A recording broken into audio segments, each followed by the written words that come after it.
Et voyons ce qui se joue pour Emmanuel Macron avec ses gilets jaunes. Avec vous, Dorothée Lachaud. Dorothée, tout d'abord, ce dernier sondage publié ce matin dans le journal du dimanche.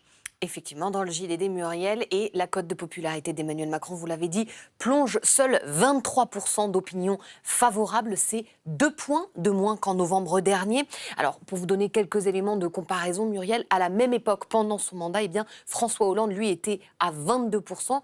Nicolas Sarkozy, lui, plutôt autour de 44% d'opinion favorable. Mobilisation moins importante, mais le gouvernement ne crie pas victoire, loin de là. Non, il ne faut surtout pas crier victoire trop vite, c'est en tout cas le mot d'ordre du gouvernement. Et la parole officielle du gouvernement, mais aussi des membres de La République En Marche, était très sobre, très humble, à la manière de celle de Richard Ferrand, qui s'est exprimé ce midi sur le plateau de France 3.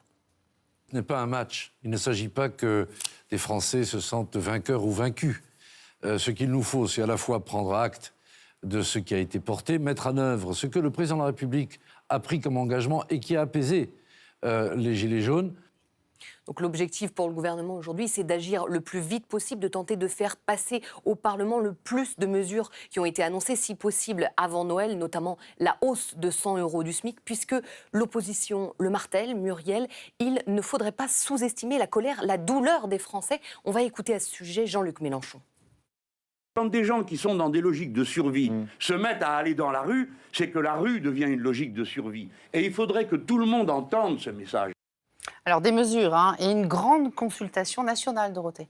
Effectivement, un grand débat national dont les contours vont être précisés en début de semaine. A priori, ce qu'on sait déjà, c'est qu'il y a 4 thèmes qui devraient s'en détacher: la démocratie, la transition écologique, la fiscalité ou encore l'organisation de l'État. Et pour François Bayrou, qui est le président du MoDem, les mesures qui vont découler de ce grand débat national vont être absolument cruciales pour la suite du quinquennat. On l'écoute.